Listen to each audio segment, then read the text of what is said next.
Alors, avant de commencer, je vais d'abord remercier le directeur de la médiathèque pour m'avoir invité ici. Merci le personnel, surtout. Et le personnel, enfin tous ceux qui sont présents à la médiathèque, toute l'équipe.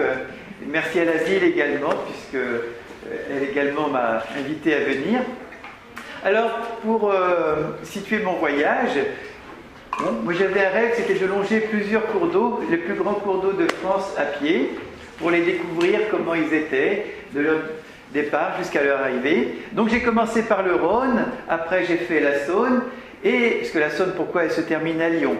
Et le Rhône, bien sûr, comme l'a dit M. Alouche, c'est parce que je suis de Lyon, donc le Rhône passe par Lyon.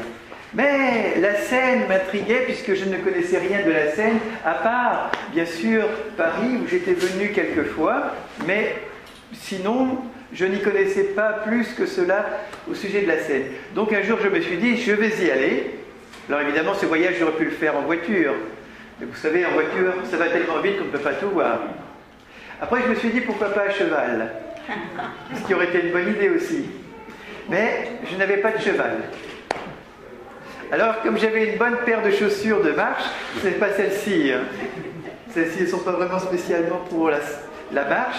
Eh bien, j'avais une belle paire de chaussures et je me suis dit, je vais prendre cette paire de chaussures et je vais longer ainsi de la source jusqu'à la mer. Et je vais vous raconter ce voyage en passant les photos au fur et à mesure. Alors, nous allons éteindre la lumière. C'est ce bouton. Voilà. Alors ainsi, vous voyez, sur cette image, c'est la vue de la déesse de la Saône, de la Seine, qui s'appelle Sequana. En fait, c'est elle qui a donné son nom à la Seine, puisqu'auparavant, on l'appelait Sequana. Et où se trouve-t-elle? Eh bien, au départ, là, nous sommes dans une grotte. Vous apercevez par derrière, en arrière-plan, une sorte de muraille. C'est la grotte où se trouve cette fameuse statue. Alors, inutile de vous dire que la grotte n'est pas naturelle. Nous sommes dans le plateau de Langres, ou plus exactement sur le plateau de Langres, à très peu d'altitude, puisque c'est un peu plus de 400 mètres d'altitude. C'est vous dire que nous n'allons pas descendre beaucoup jusqu'à la mer, en tout cas en dénivellation. Donc cette grotte, elle a été construite artificiellement, et on aperçoit ici Sequana sous un autre angle, et on aperçoit encore mieux l'eau qui cerne la statue, puisque cette sculpture, elle est au milieu d'un bassin qui se trouve dans une grotte, et dans ce bassin, les visiteurs jettent quelques pièces parfois. Ça, c'est la coutume veut qu'on y jette une petite pièce porte-bonheur. Alors ça porte bonheur. En tout cas, moi j'ai fait comme la tradition, j'ai envoyé une petite pièce à l'intérieur de l'eau. Ça m'a porté bonheur peut-être. En tout cas, je suis arrivé à mon terme de voyage. Avant de partir, donc j'ai pu admirer cette merveilleuse statue et l'endroit où l'eau de la Seine va sortir exactement de la grotte. Et vous la voyez là, cette petite ouverture qui n'est pas très large, elle est grande comme ma main. Mais c'est un gros plan. Donc on a l'impression déjà d'avoir un peu plus d'amplitude, mais vous imaginez le volume d'eau qui est en train de sortir, j'allais dire de cascader. Non, il y a vraiment un très très faible débit. D'ailleurs, à l'intérieur, j'ai remarqué, bon, je n'ai pas pu prendre en photo parce que c'était pas visible comme cela, l'eau qui sort, il y a à peu près un espace de 3 secondes où chaque petite bulle d'eau jaillit à la surface du bassin. Donc, ça sourd vraiment à très très faible niveau. Et puis là, l'eau accumulée du bassin sort très calmement sur cette petite pelouse de sable, tout à fait, artificielle, puisqu'on l'a menée justement parce que cet endroit, le parc de la Seine, a été construit spécialement pour mettre en valeur la source de la Seine. Vous admirez ce parc qui se trouve dans un petit village qui s'appelle désormais Source de Seine, tout simplement, et qui se trouve à 40 km de Dijon, au nord-est de Dijon. Nous sommes en Côte d'Or, et à l'origine, il y a 3 ans, le petit village, le petit hameau pour ainsi dire, s'appelait Saint-Germain-Source de Seine, et il a fusionné le 1er janvier 2009 avec sa voisine qui s'appelle Blessé, et ensemble désormais la commune comporte 53 habitants. grâce à cette fusion qui a tout de suite doublé le nombre de populations. Vous pouvez constater qu'il y a très très peu de monde. Aux alentours, c'est surtout des forêts. Là, bien sûr, c'est un espace qui arborait et qui s'appelait à son origine le parc Haussmann, puisque ça a été construit au XIXe siècle, en l'honneur, bien sûr, du fameux baron que vous connaissez tous par ici. À une certaine époque, on va dire, il y avait beaucoup d'animation. Désormais, il n'y a plus rien. Mais il y avait une entrée qui était payante.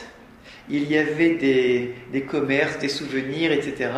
Bon, je ne sais plus exactement depuis quelle époque, mais depuis peut-être que la ville de Paris ne veut plus avoir, où il y a une discussion qui se fait avec la ville de Dijon pour que Dijon récupère la source de la Seine. Puisque ce que vous ignorez peut-être, c'est que la source de la Seine appartient à Paris. Pourquoi ? Parce que Napoléon a nationalisé, pour ne pas dire parisianisé, la source de la Seine, parce que, enfin pour des raisons qui le concernaient personnellement. Hein. Donc, j'ai visité ce parc, c'est très joli, il est toujours bien, comment dire, entretenu, parce que de plus en plus maintenant, des visiteurs reviennent, et parfois on peut louer le parc pour des manifestations.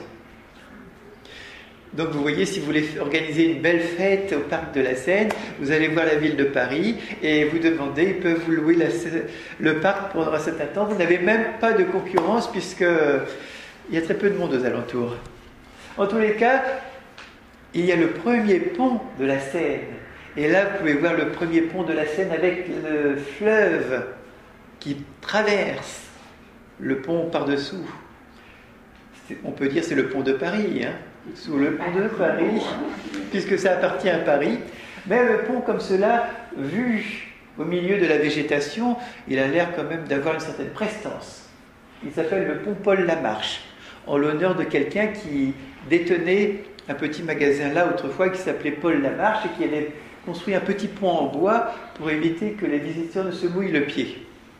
Donc on a construit quelque chose avec plus d'amplitude. Alors la photo suivante, eh bien, elle n'est pas la plus belle, parce que si j'avais su, je me serais habillé autrement, ou pris dans un autre angle. Vous me voyez sur le pont, le premier pont de la Seine. Alors vu de face et en gros plan, il a l'air, comment dire, avec une belle prestance, mais vu avec quelqu'un dessus, déjà, on se dit que le pont est fort modeste. Mais on voit la Seine qui coule par-dessous, mais qui coule, comme tout à l'heure après son départ, pas à une grande vitesse, parce que le plateau de Langres, comme vous voyez, 400 et quelques mètres d'altitude, ça ne va pas donner un courant vraiment notable à la Seine. Donc le parc magnifique. Alors je prends quelques temps pour vous montrer le parc, parce que la source de la Seine, très souvent, on n'a pas eu l'occasion d'y aller. Hein. Donc vous pouvez admirer le parc et divers aspects du parc. Après, nous allons direction, j'allais dire, l'embouchure. Alors très vite, vous repérez le petit chemin qui se trouve par là. Vous voyez, le petit chemin qui est ici. Donc c'est celui que j'ai suivi. Alors, je ne vous raconte pas les petites péripéties au départ parce qu'il y avait des arbres, des chemins fléchés qui n'étaient pas tout à fait bien indiqués, mais finalement, j'ai pu suivre la Seine. Et là, nous sommes 15 km après la source de la Seine. Et tout de suite, je me suis dit, mais que se passe-t-il ? Pourquoi une si large amplitude pour la Seine ? Parce que je me suis dit, c'est quand même phénoménal. Tout à l'heure, il y avait juste un pas. C'était la largeur de mon pied, et maintenant, 15 km après, une largeur magnifique. Oh, c'est parce que l'homme y est pour quelque chose. La nature, pas grand-chose, c'est parce qu'il y a un barrage juste après. Et le barrage arrête les eaux qui, au fil du temps, s'est accumulé et a pris un peu de largeur, et de largeur, et de largeur. Et donc là, ça fait 30 mètres de large, 15 km après la source. Mais ça va bien diminuer juste après le barrage. Hein. Les barrages ont été construits pour diverses raisons que je noterai tout à l'heure. Mais il y a aussi quelques petites extractions, parce qu'il y a de la pierre par-dessous. Et si vous regardez bien, là, juste à côté, vous voyez, là c'est le cours de la Seine, et au-dessous, là, on voit une certaine profondeur. D'ailleurs, on ne voit pas le fond, puisque le fond continue très, très, très, très profondément. Jusqu'où, je n'en sais rien, je n'ai pas voulu tenter. Mais On a construit simplement de la pierre pour construire les fermes qui se trouvaient aux alentours. Il a bien fallu prendre de la pierre quelque part, et apparemment au-dessous, il y avait une certaine roche qu'ailleurs il n'y en avait pas. En tout cas pas avec, autant de fermeté. Donc il y a un puits. Jusqu'où va-t-il? Mystère. Il faudrait peut-être y plonger pour voir s'il n'y a pas un passage secret qui mènerait dans une des fermes. En tous les cas, après le barrage, on retrouve la Seine avec un courant très très calme. D'ailleurs, si calme qu'on a l'impression qu'il n'y a pas de courant, comme tout à l'heure quand elle traversait le pont, pratiquement aucun courant. En revanche, on peut noter les premières vaches de la Seine. Les vaches qui sont comme les vaches normandes, rouges, c'est blanches, comme dirait la chanson, et aussi paisibles, peu curieuses, parce que là, ce matin-là, elles étaient occupées à brouter. Alors j'étais parti le 1er juillet. Je voulais partir une date symbolique, 1er juillet, c'était parfait, et je m'étais préparé parce qu'évidemment, on parle longuement dans les médias de la canicule, etc. Il faut prendre soin, donc je m'étais bien équipé, la casquette, la crème solaire, le t-shirt. Casquette de pluie aussi. Et j'ai eu de la pluie pendant quasiment les 15 premiers jours.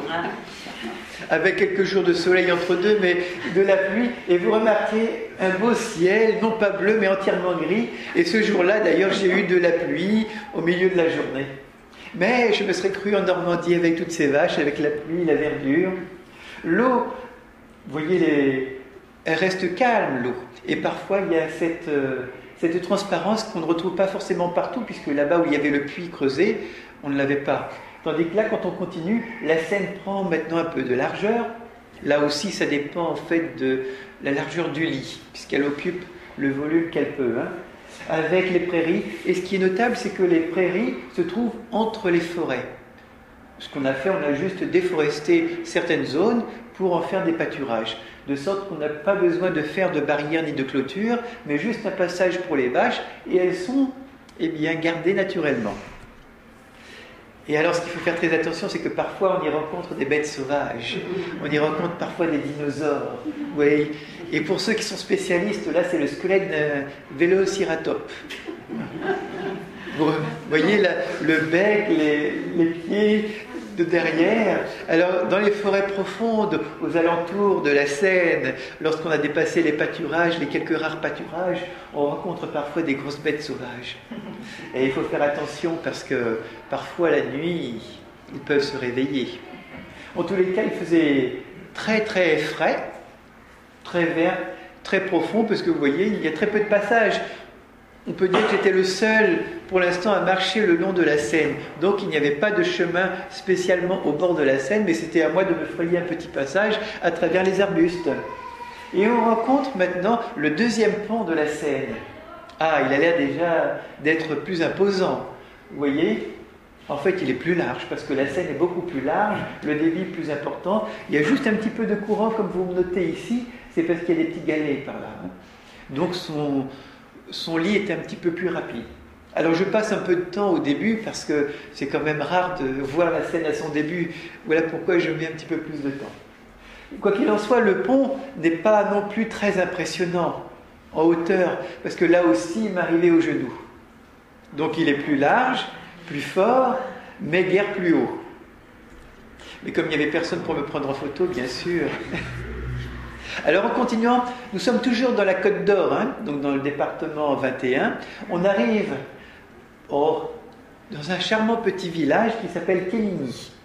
Et dans ce village, nous avons un château magnifique, le château de Quémigny, qui est propriété privée, donc je ne suis pas rentré à l'intérieur pour visiter, mais vous apercevez quelque chose d'insolite, c'est que le corps principal du château est fait d'une pièce, et entre les deux, nous avons, de chaque côté, nous avons les tourelles.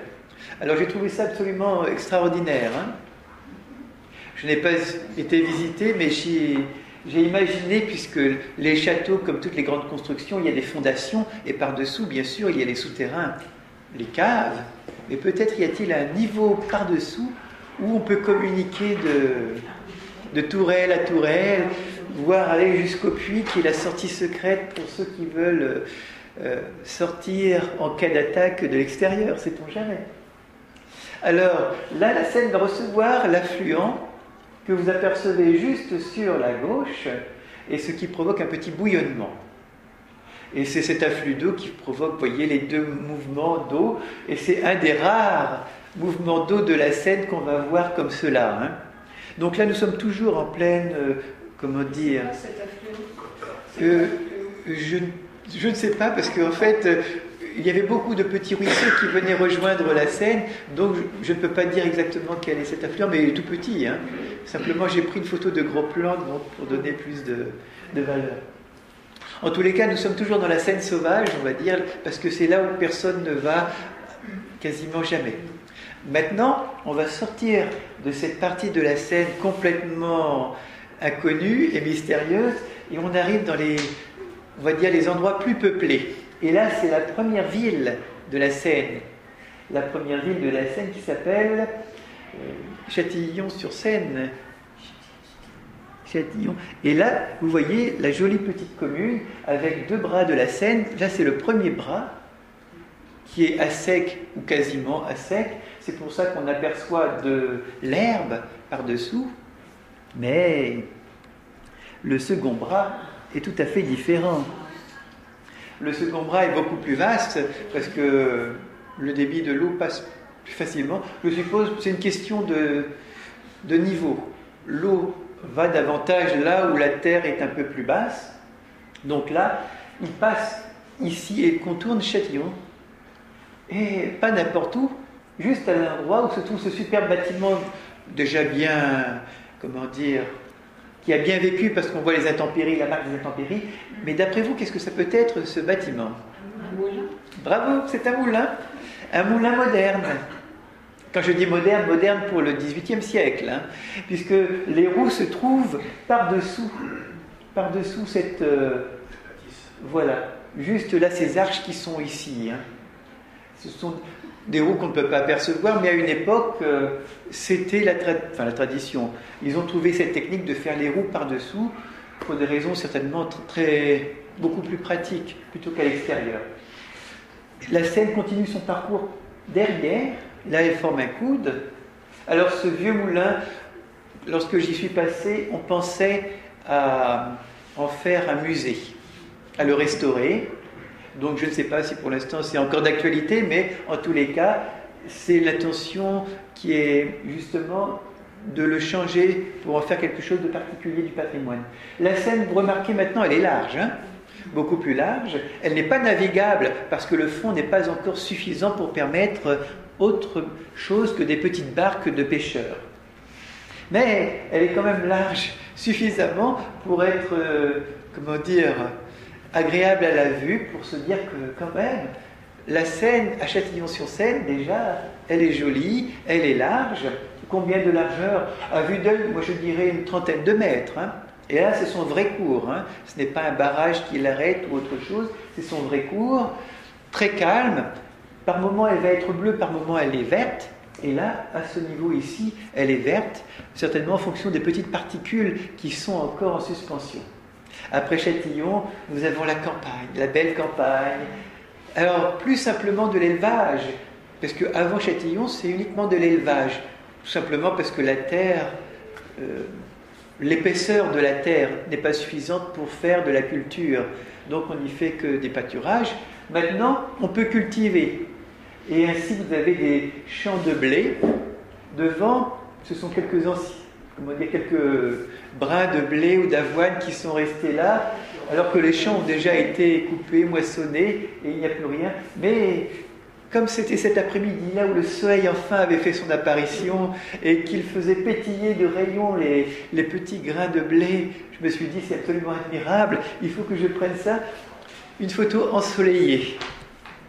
Après, j'ai continué après Châtillon, c'est de nouveau la campagne, avec des zones parfois de culture, parfois de pâturage, et ainsi nous avons devant moi, puisque c'est là où j'ai fait mon étape du soir, je me suis dit, puisqu'il n'y a plus rien, je vais dormir ici.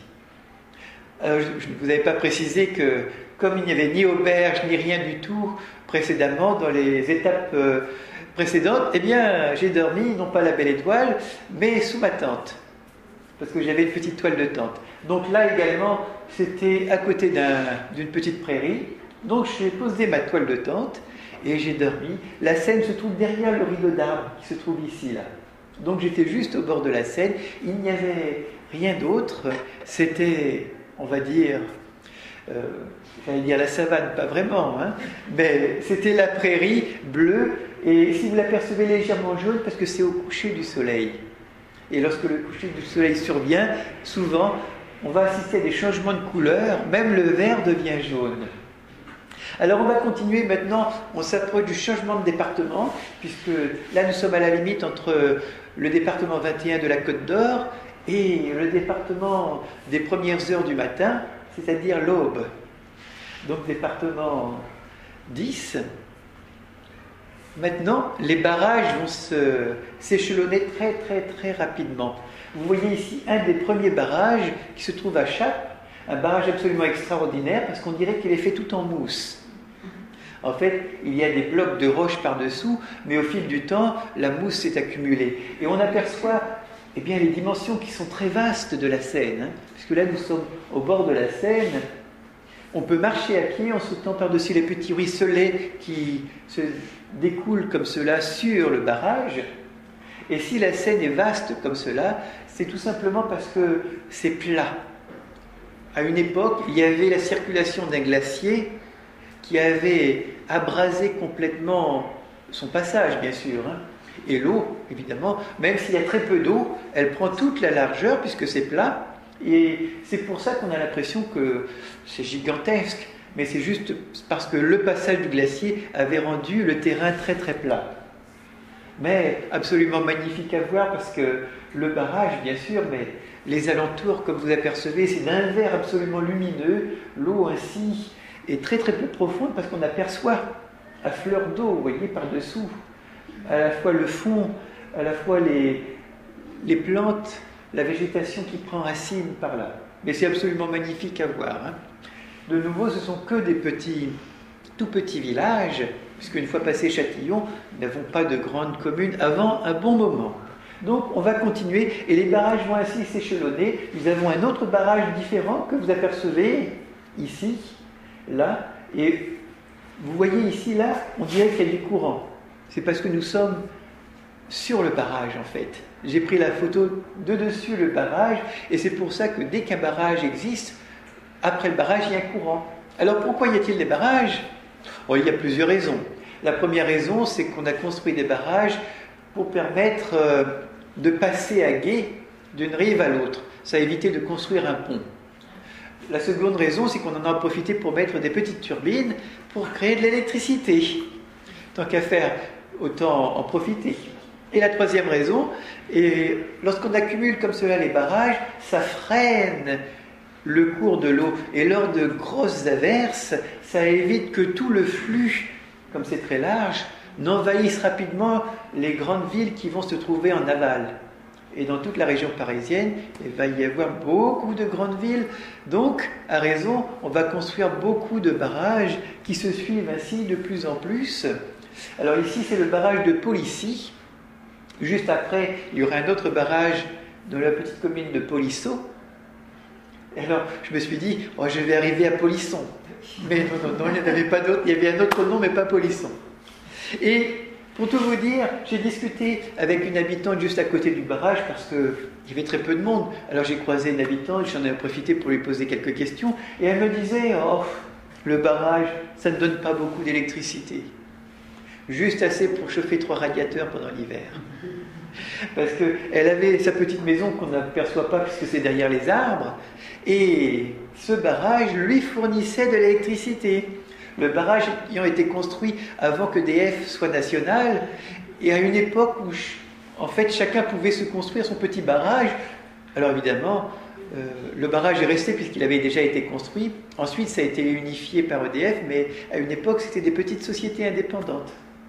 Et de plus, elle me disait qu'ils avaient en profité, ils mettaient des truites là-dedans, et donc un endroit où ils barraient pour que les truites ne puissent pas remonter avec des filets, et ainsi, ils appelaient ça une truitière. Ils avaient détruit à volonté, vous voyez, tout ce qu'il faut à portée de main. Alors dans l'Aube, il y a des barrages. Je ne vous montre pas tous les barrages existants parce qu'il y en a vraiment énormément. En fait, je vais en rencontrer quasiment toutes les demi-heures de marche. Il y a aussi des cadoles. Ici, on appelle cela des cadoles en Champagne. Dans le Midi, on appelle ça des bories. Ce sont des petites constructions pour protéger, en fait. Des petites. Alors, certainement, lorsqu'on venait, soit on laissait ses affaires, soit on venait s'y reposer pour manger ou pour d'autres choses. Et là, c'est une des cadoles qu'on rencontre dans la Champagne. Toute pierre, sans une once de ciment. Donc, il fallait quand même une technicité très pointue pour que les pierres soient posées exactement pour former ce toit, de sorte que ça ne s'effondre pas. Donc, ce que je n'ai pas précisé aussi, c'est que tout à l'heure, nous avions vu le petit chemin. Et en fait, je ne vais quasiment pas avoir de difficulté pour suivre la Seine, parce qu'à part les endroits où il y avait de la forêt, où je marchais dans la forêt en me frayant un passage comme je le pouvais, après, ce sont des petits chemins de campagne, enfin des petites routes de campagne. Alors, pas bitumées, mais juste goudronnées, qui vont suivre, mais alors quasiment au bord même de la Seine. Donc une fois sorti de la partie de la forêt, c'est la petite route. Et là, c'est une des petites routes qui suit la Seine. La petite cadole est au bord de la Seine. Donc là, nous sommes en Champagne, et ce jour-là, je me rappelle, c'était un dimanche, et j'ai été surpris parce que je voyais, également après les barrages, je voyais se faufiler château un tel, château un tel, château un tel, parce que nous étions en Champagne, c'était la grande région que vous connaissez, où on fait donc du champagne. Il y a des champagnes, il y a aussi des bars. Et là, nous sommes à Bar-sur-Seine. Je ne pouvais pas m'éviter un jeu de mots. Donc là, nous sommes à Bar-sur-Seine, et ce que vous apercevez, j'ai pris en photo parce que j'avais l'impression que c'était des grandes mâchoires mécaniques qui s'ouvraient. C'est également un barrage, et ces grandes choses-là bouchent le barrage et empêchent l'eau de passer lorsqu'il y a plus ou moins de crues, moins d'eau pour, comment dire, canaliser, réguler le débit de l'eau. Et donc j'ai trouvé ça absolument étonnant. En tout cas, c'est ce qu'on m'a dit lorsque je suis passé. Et ça prend qu'une partie de l'eau. Oui. Ça va pas sur tout. Ça règle. Non, c'est une partie. Voilà, c'est parce qu'après, par-dessous, il y a aussi différentes choses qui vont transformer l'eau. Et en fait, je n'ai pas exactement compris exactement le système. Mais par moments, ils ont trop d'eau, donc ils bouchent pour que l'eau n'accède plus à la machinerie intérieure. Alors ce qu'ils y font avec la machinerie, je ne sais pas trop, mais je sais que parfois, lorsque le niveau d'eau est trop élevé, hop, ils coupent pour que l'eau ne puisse plus pénétrer dans leur système, certainement qu'il doit y avoir un système de turbine pour faire aussi du courant. Mais je n'ai pas pu continuer, c'était un dimanche où je suis passé par là, donc je n'ai pas posé la question aux mécaniciens. Donc, Bar-sur-Seine, et c'est étonnant parce qu'il y a aussi beaucoup de bars, comme des bars un peu plus loin, Bar-le-Duc, Bar-sur-Marne, etc. J'imagine qu'il doit y avoir une raison pour laquelle, mais une raison linguistique, et non pas une raison, on va dire, dégustative. Alors, si on a trop fréquenté les bars et qu'on n'a pas, comment dire, n'a pas bu de boissons fruitées, des jus de fruits, et si on a trop abusé du champagne, peut-être qu'on verrait des barrages d'une façon un peu plus inégale. Comme là, vous voyez le barrage, on a l'impression que c'est le vertige qui nous gagne. Mais c'est un barrage, je peux vous rassurer, tout ce qu'il y a de plus calme, plus plat.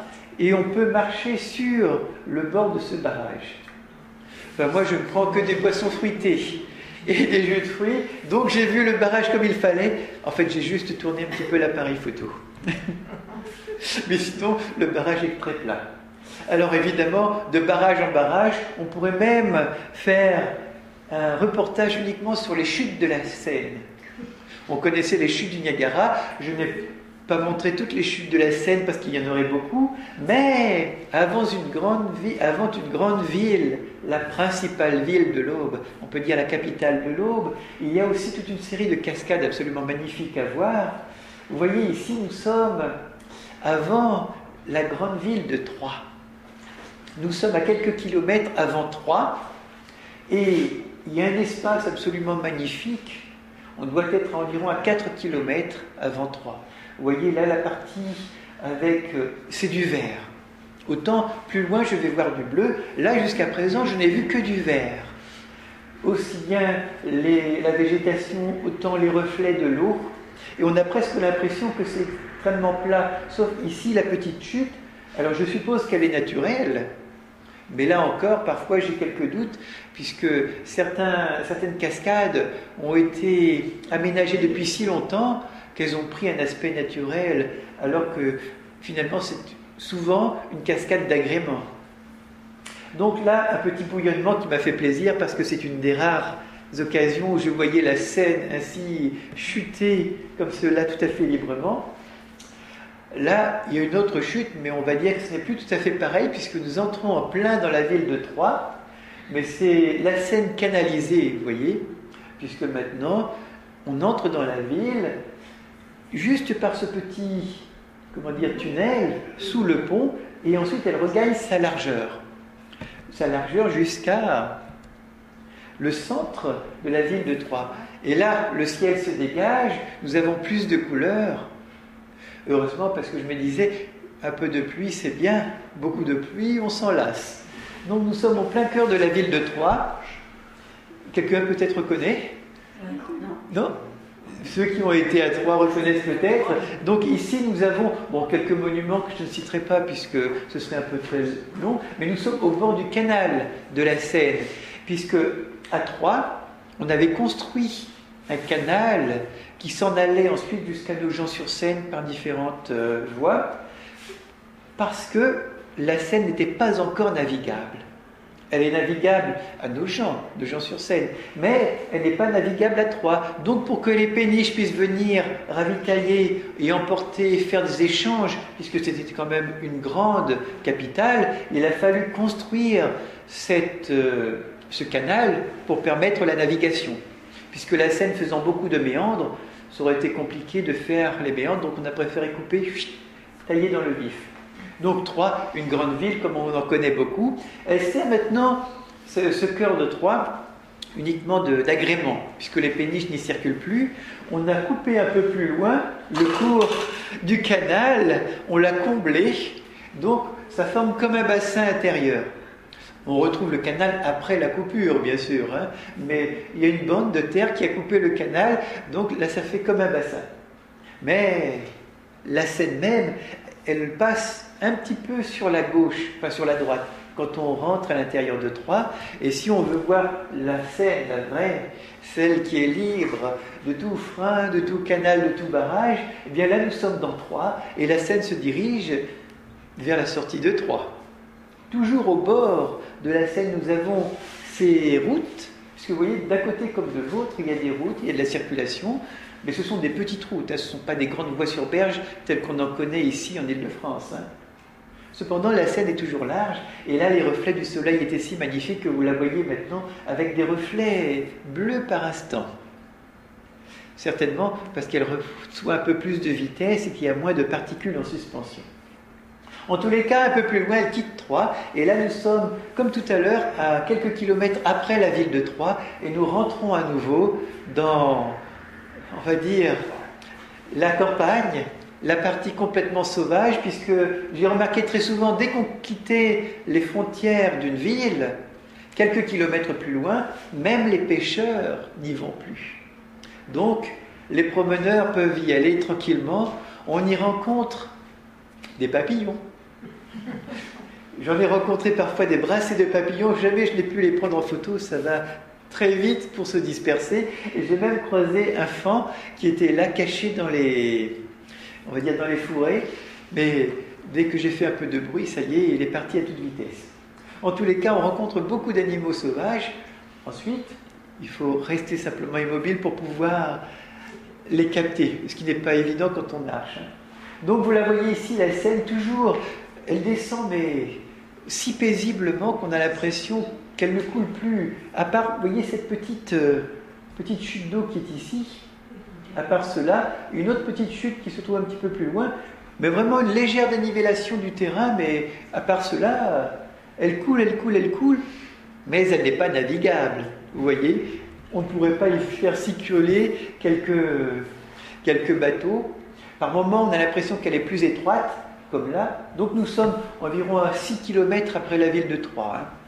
Mais elle n'est pas étroite, c'est simplement la végétation qui est, comment dire, rentrée un peu plus à l'intérieur, puisque le fond permet, comme vous voyez là, le fond est très, quasiment à fleur d'eau. Hein.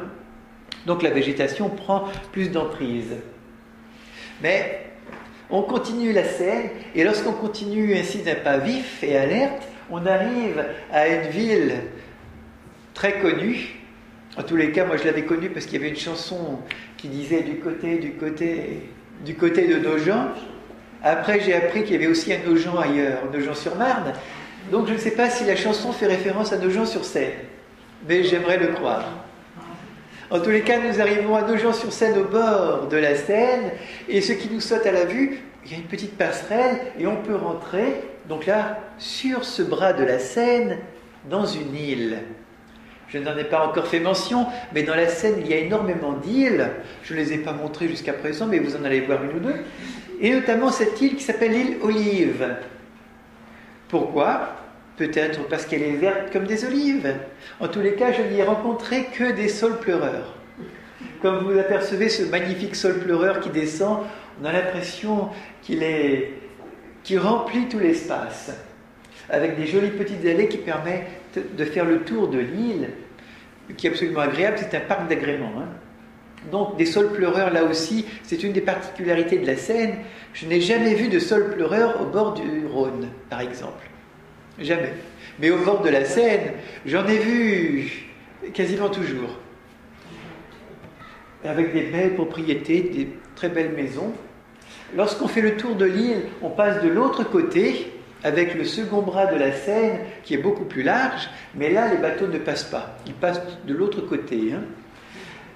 Tout simplement parce qu'il y a cette petite passerelle qui permet aux visiteurs de venir du centre de la ville à l'intérieur de l'île. Donc ça, ce barrage est tout à fait artificiel. Hein. Vous voyez, on a fait ce barrage pour construire la passerelle afin de permettre la circulation. Mais nous voyons toujours ce beau saule pleureur de tout à l'heure. Vous le voyez ici. Et de l'autre côté, on va aller à un autre endroit, et puis après on va aller à l'intérieur de cette belle commune de Nogent-sur-Seine, où il y a beaucoup de choses à découvrir, mais je ne vais rester qu'une après-midi. Juste le temps de voir quelques beaux monuments absolument fabuleux, comme ce magnifique, ce que je pensais être un château. C'est Meunier, non ? C'est pas l'usine Meunier ? C'est un moulin. C'est un moulin. Un moulin. Ah oui, c'est un moulin qui appartenait à Soufflé. La propriété de Soufflé, les minoteries Soufflé. Hein. Et donc c'est toujours... Enfin, vous voyez, c'est absolument préservé de façon absolument admirable, hein, avec des couleurs magnifiques. Lorsque j'ai vu cela, je me suis dit, oh, mais c'est un monument de toute beauté, que cela peut-il être ? On m'a dit que c'était une ancienne minoterie. Et vous voyez là, nous ne sommes pas devant la Seine, mais un petit canal de dérivation qui permettait l'eau de passer sous le moulin. Alors je suppose que c'était bien sûr pour faire tourner les roues du moulin, ce qui était une bonne idée. De nos jours, ça appartient maintenant toujours à la minoterie Soufflot, mais ça sert de bureau. Donc, c'est toujours dans le domaine du grain, du blé. Et si les moulins sont aussi vastes, c'est parce qu'alentour, il y a des champs immenses de blé. C'est une région de blé, on cultive du blé à profusion. Et je vous dis cela parce que je me suis perdu dans les champs de blé. À un moment donné, j'avais voulu prendre un raccourci parce qu'au bord de la Seine, c'était rempli de ronces, d'orties plutôt. D'orties qui me dépassaient de la tête. J'avais quand même un petit peu assez de me faire piquer sur le cou de tous les côtés. Je me suis dit, je vais prendre un raccourci pour faire le tour et dépasser cette partie où il n'y avait que des orties. Je suis rentré dans les champs, et les champs sont conçus de telle façon que ce sont des petites parcelles avec des grandes haies très épaisses, très hautes, et les haies ont une seule ouverture qui communique dans une autre parcelle qui a une ouverture dans un autre sens, qui communique dans une autre parcelle. Au bout d'une demi-heure, je ne savais plus où j'étais. Donc je suis revenu à mon point de départ et j'ai retraversé les orties. Puis je suis arrivé à Nogent. Après Nogent-sur-Seine, nous allons, puisque nous sommes maintenant évidemment dans une belle région, la région que vous connaissez bien, la belle région de l'Île-de-France, et ses beaux châteaux et ses beaux palais. Et là, nous sommes en face du château de la Motte-Tilly. La Motte-Tilly qui est magnifique, qu'on peut visiter également. Hein. Vous voyez son immense parc qui est là. Il y a de nombreux châteaux, je vais en passer quelques-uns, mais on va dire que c'était le premier grand château du genre style Renaissance en quelque sorte. Hein. Un magnifique parc, et ce jour-là, les nuages venaient en abondance. Ils venaient de plus en plus proches, de plus en plus forts, à tel point que je me suis dit, ouh, l'expérience est dans l'orage, va bientôt craquer.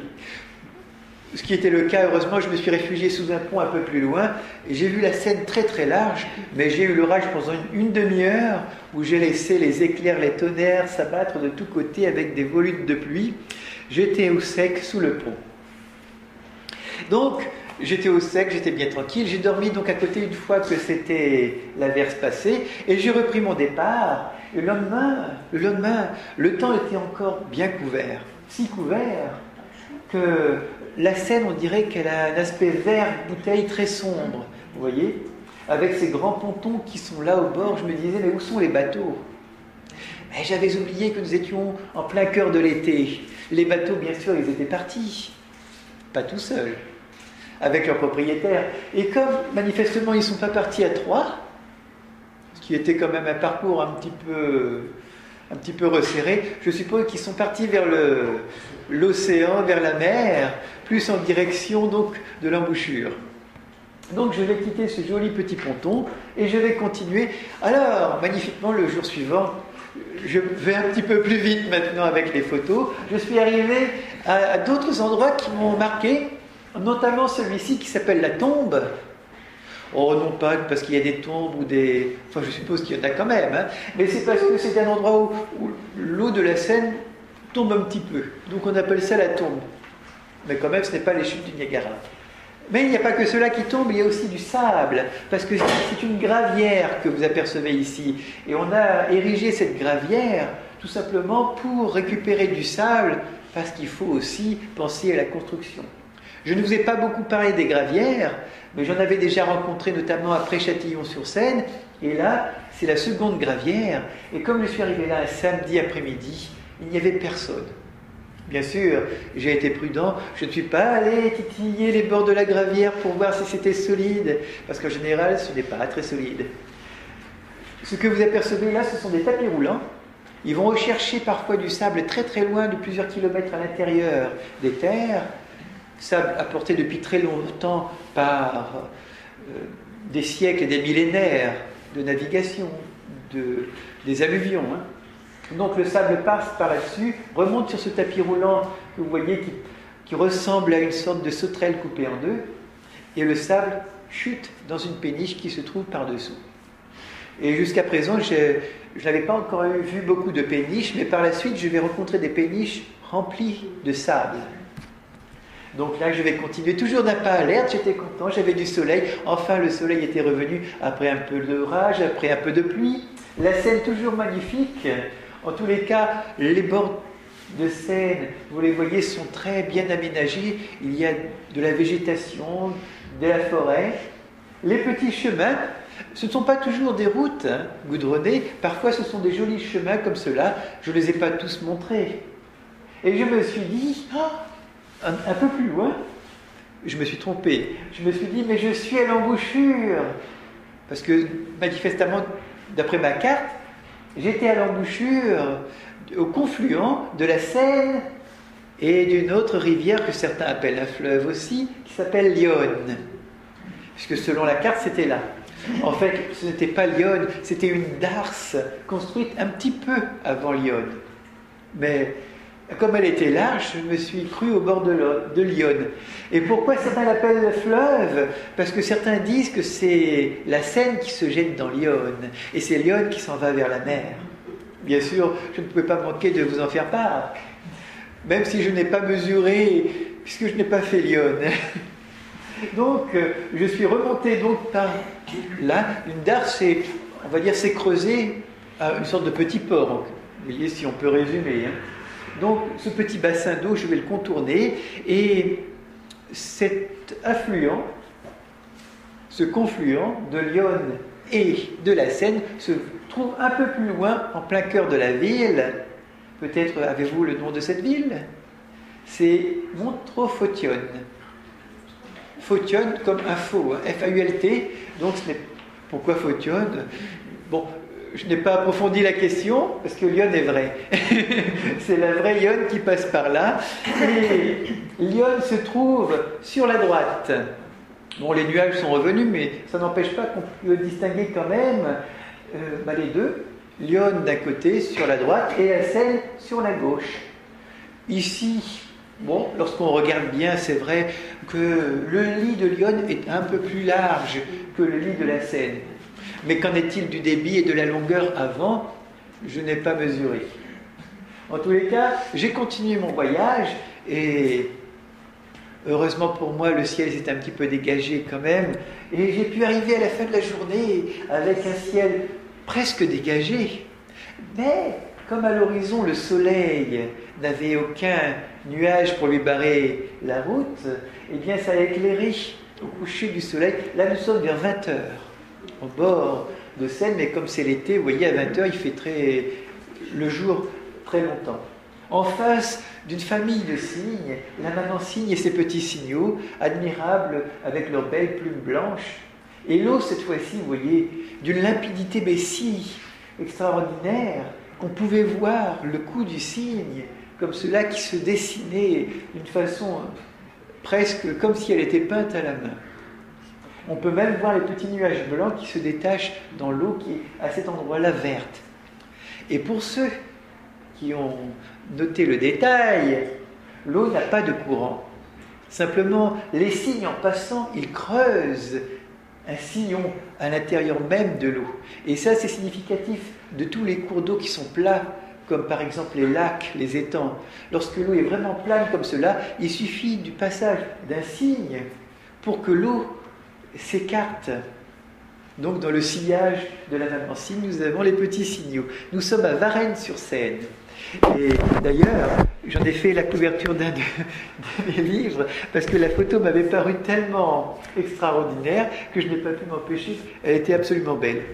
Et comme c'était un des rares jours de beau soleil, j'ai attendu. Je ne suis pas allé dormir tout de suite. J'ai attendu, j'ai dit bonjour aux cygnes, j'aurais fait des petits signes. J'ai attendu que le soleil se couche. Et j'ai vu ainsi à Varennes-sur-Seine un magnifique coucher de soleil dans le doré, puisque le soleil n'est pas encore totalement descendu à l'horizon, donc il ébroue de jaune et d'or une partie de la Seine. Et le lendemain, j'ai été émerveillé par ces belles couleurs, donc j'ai continué d'un pas encore plus vif. Mais les nuages avaient venu, ce qui ne m'empêchait pas et ne me troublait pas beaucoup, puisque j'étais encore plein de soleil dans le regard. Et je suis ainsi parvenu à un magnifique château, non pas tout à fait au bord de la Seine, mais au bord d'un petit cours d'eau qui est en train de rejoindre la Seine. Nous sommes au bord du Loing, à Moret-sur-Loing.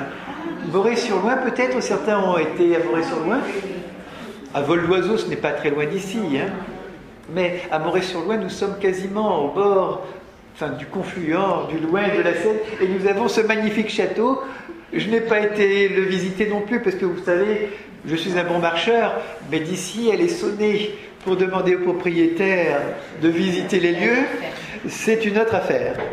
En tous les cas, nous avons le Loing, avec de nouveau des sols pleureurs, même sur le Loing, dont le débit n'est pas très très prononcé, mais simplement il est absolument magnifique. Ensuite, nous continuons. Alors, je n'énumère pas tous les départements, mais peut-être avez-vous reconnu cet endroit qui voit s'épanouir tout au long des magnifiques propriétés. J'aurais presque dit des châteaux qui ainsi bordent le long de la Seine. Nous sommes à Bois-le-Roi et nous descendons comme cela le bord de la Seine. Et même si le temps ne s'y prête pas parce que le temps est très couvert, mais c'est le temps de mon trajet, la météo je ne pouvais pas m'y fier, eh bien je voyais comme cela des magnifiques propriétés se dessiner.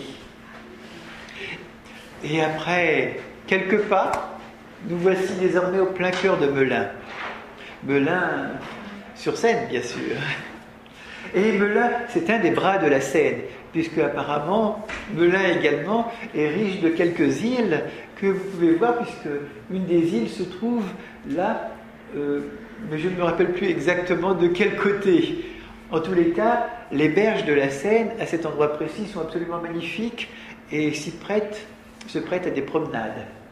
Très calmes, comme tout quasiment le parcours de la Seine, verte, puisque là aussi elle a changé de couleur. Le ciel, même s'il est couvert, nous préserve quand même de belles lueurs. Oh, pas pour très longtemps, parce que le vent va se lever. Et il va se lever si fort que les bateaux à voile, eux aussi, vont lever leurs voiles. Et nous sommes un petit peu plus au sud de Melun, ou à l'ouest de Melun plus exactement. Nous sommes à Damary-les-Lys. Moi, je ne connaissais rien de Damary-les-Lys. Je connaissais que les bords de Seine qui me paraissaient magnifiques. Alors certains plus tard m'ont dit que l'intérieur du pays était peut-être un peu moins verdoyant que les bords de la Seine. Mais j'avais entendu parler aussi d'un château et une célèbre émission de télévision, de chansons. Il y avait fait une sorte de télé-réalité. Un château, je crois que c'est pas la Nouvelle Star, c'est à la recherche de... Enfin bref, ils recherchaient des chanteurs à une certaine époque, et c'était Damary-les-Lys qui faisait leur...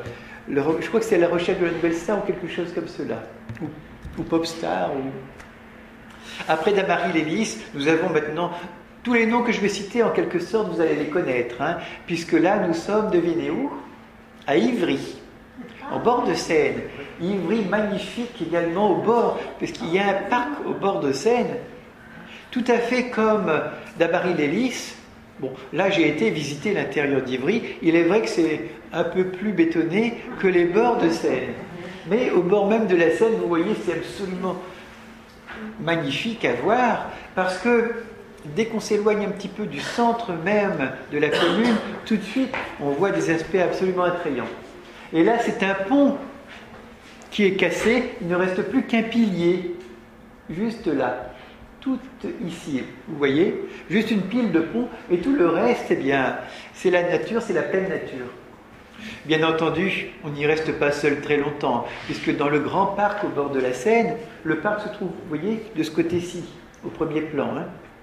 De l'autre côté, je ne sais pas, puisqu'il avait fallu choisir un côté pour marcher.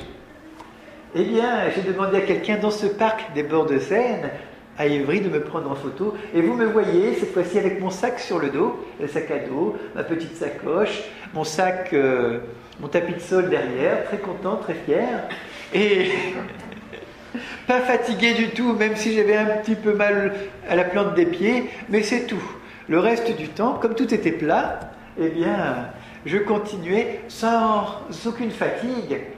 J'ai dormi ici, donc du côté d'Ivry, et j'ai repris mon départ le lendemain très tôt. Et très tôt, je suis arrivé à découvrir des jolis levées de soleil cette fois-ci. Nous sommes à Ris-sous-Rungis. Vous connaissez peut-être Ris-sous-Rungis sous un autre jour, mais aux aurores, lorsque le soleil apparaît à l'horizon, vous apercevez d'autres nuances qui sont peut-être d'une nature plus attrayante. Du moins, je n'ai jamais pénétré à l'intérieur, parce que vous savez, lorsque je marchais, il fallait quand même que j'avance. Donc je voyais les bords de Seine des communes. Donc par moments, on me disait que l'intérieur n'était pas tout à fait identique. Mais vous voyez que lorsqu'on reste au bord de l'eau, il y a des aspects bien plus intéressants. Alors, je ne vous cite pas toutes les autres communes que vous connaissez, mais peut-être qu'aux frontières de la grande capitale, il y a quelque chose qui mérite d'être souligné, notamment ce grand centre. Je me suis cru en Chine tout à coup. Oh, ça y est, j'ai franchi l'espace et le temps et je suis arrivé en Chine. Non, quelqu'un m'a précisé qu'il s'agissait d'un centre commercial qui s'appelle Chinagora. Je suis arrivé par un temps très brumeux. Vous voyez, j'ai eu la pluie aussi l'après-midi, ce qui était quasiment une constante, parce qu'un peu de pluie, c'était à peu près tous les jours. Donc, plus tard, je suis revenu pour prendre la photo Alors la photo suivante que je vais vous montrer, ce n'est pas la photo de mon voyage, mais cela me manquait de ne pas prendre Shinagora sous un soleil. Donc je suis revenu un peu plus tard sous un soleil plus lumineux. Et vous voyez là, Shinagora, mais aussi la Seine qui coule sur la droite. Et à gauche, vous avez tous deviné, la Marne qui rejoint. Donc j'étais fier de moi, je pouvais voir le confluent de la Marne et de la Seine, et sous un soleil fantastique. Cela dit, reprenons mon voyage sous un ciel un petit peu plus, comment dire, opaque. Nous arrivons maintenant en plein cœur de la capitale, avec ces berges que je ne connaissais pas, on peut dire, et j'ai vu ces belles péniches d'habitation, et par moments c'est très agréable de marcher au bord comme cela, parce que comme ça m'a surpris de voir ces petits bosquets, ces petits espaces verts au bord même de l'eau. Bien sûr, j'ai visité la ville. En fait, je n'avais jamais été voir la Tour Eiffel, donc j'en ai en profité. Je n'ai pas pu y accéder, trop de monde. Et je me suis dit un peu plus tard. Donc j'ai dit bonjour à la Tour Eiffel, et puis je suis resté en fait un week-end à Lyon, à Paris, et le temps bien sûr de voir quelques alentours, hein, et de reprendre mon départ. Alors j'étais arrivé du côté gauche, donc j'ai repris du côté gauche, et puis après il fallait aussi que je découvre le côté droit. Donc j'ai traversé le pont qui s'appelle le pont Alexandre III. Je vois que j'ai affaire à des connaisseurs. J'ai traversé le magnifique pont Alexandre III que vous voyez là. Même si le temps, vous voyez, là, il y avait quelques petites touches de nuages dans le ciel, mais on aperçoit le Grand Palais, ces belles sculptures toutes dorées. Donc je pense que c'est de l'or pur, évidemment. C'est peut-être que cela. Alors, le temps de faire un petit détour aux alentours, de voir des magnifiques demeures, comme vous apercevez ici, absolument splendides. Alors, je l'ai prise en photo, mais il y a de si nombrables immeubles que je ne les ai pas tous pris en photo. Il a fallu quand même reprendre son départ. Donc, j'ai continué cette fois-ci rive droite. Bon, rive droite, il y a quand même un peu moins de verdure, on va dire, au bord de l'eau, mais il faut quand même que les voitures puissent passer.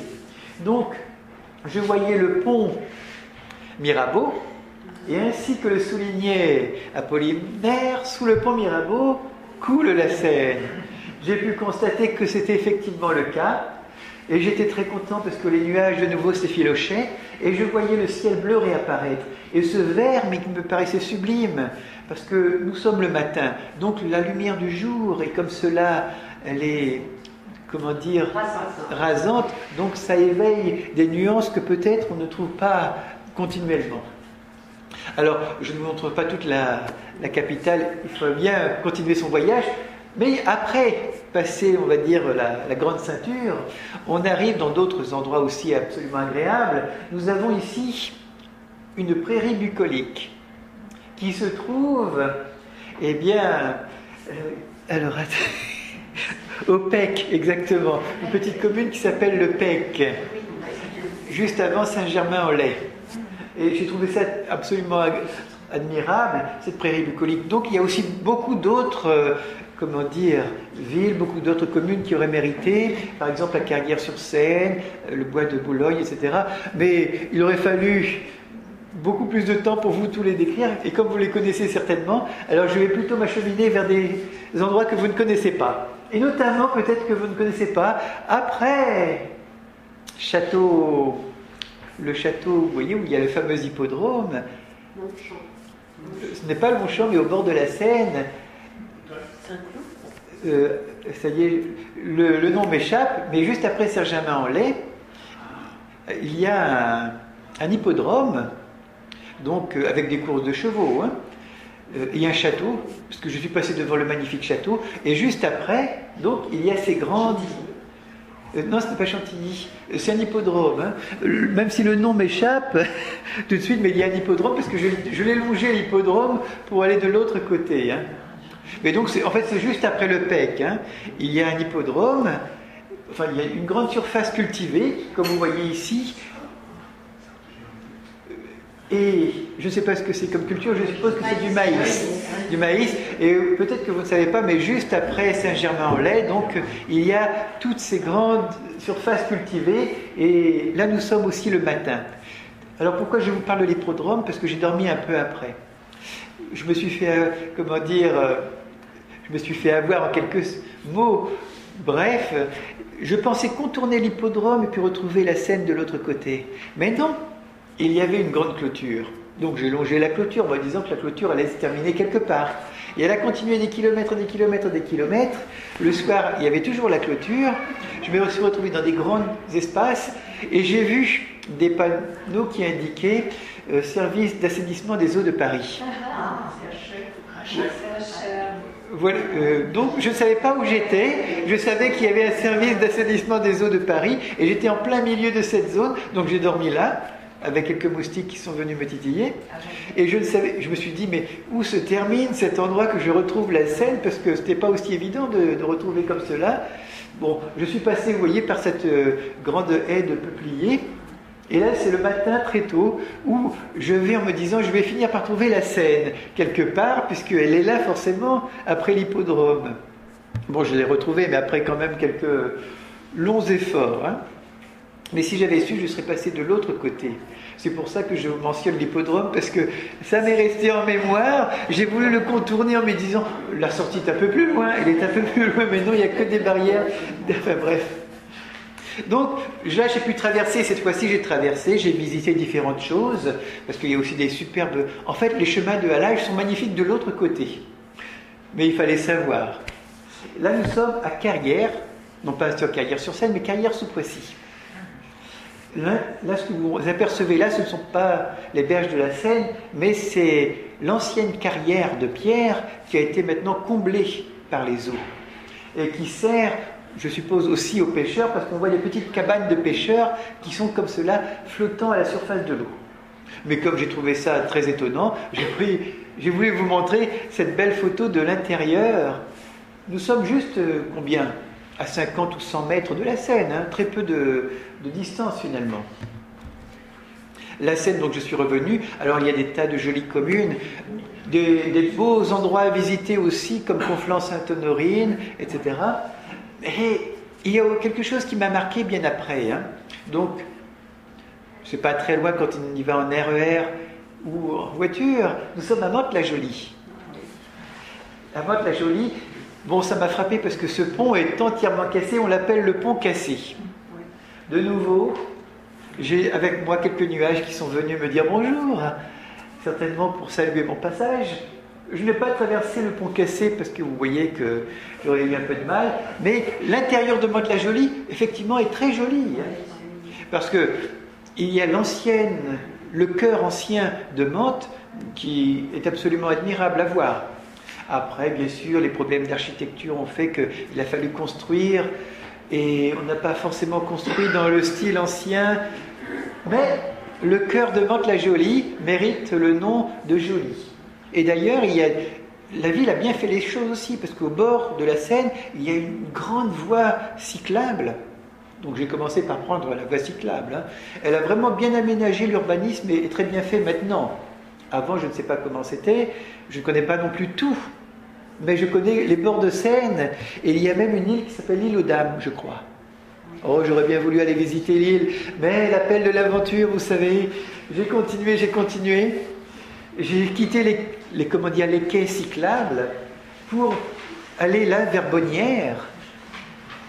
Vous apercevez la Seine bleue maintenant, hein, bleue étincelante de bleuté, de toutes les nuances. Le ciel se dégageait et la végétation, les bords de Seine, c'est ça qui m'a étonné. C'est qu'en fait, les bords même de la Seine ont toujours un aspect bucolique qui est extraordinaire. Alors nous sommes ici, un peu plus loin que Mantes-la-Jolie. Alors à pied, je dirais qu'il y a à peu près 1 heure de marche de Mantes-la-Jolie. Hein. En kilométrage, je n'ai pas mesuré. Mais vous voyez que les chemins de halage sont absolument resplendissants, hein, de vert. Il y a parfois comme ceci des voûtes de verdure, parce qu'il y a des habitants un peu plus loin des petites villas qui sont au bord de la Seine. Là, c'est un des bras de la Seine, hein, parce que c'est pour ça que c'est aussi calme et aussi petit. C'est une île que vous apercevez juste en face. Eh bien maintenant, nous sommes en train de quitter Mantes-la-Jolie. Nous quittons totalement la région parisienne pour entrer dans une autre région, on va dire, plus à l'ouest. C'est la Normandie. Et nous rentrons dans le département de l'Eure. À partir de maintenant, nous sommes dans l'Eure. Et quelques pas plus loin, nous arrivons, non pas dans la capitale de l'Eure, mais nous arrivons en face d'une petite ville qui s'appelle Vernon. Et à Vernon, nous avons comme cela un pont qui est lui aussi complètement cassé, à part cette extrémité-là qui reste encore entière, avec cette magnifique maison qui date du Moyen-Âge, hein, toujours solide, bon pied, on va dire, et bonne charpente, et qui domine comme cela cette arche. La Seine est bleue, d'un calme parfait, et si vous voyez quelques petits friselis, c'est parce qu'il y avait un petit peu de vent. Hein. Autrement, je n'avais une seule idée, je me suis dit, j'irai bien en vacances dans cette petite maison. Le matin, je me jetterai à l'eau pour prendre mon bain. En tous les cas, c'était une journée splendide. Là, à nouveau une île. Vous voyez, là, nous sommes au bord de la Seine. Au centre, c'est une île.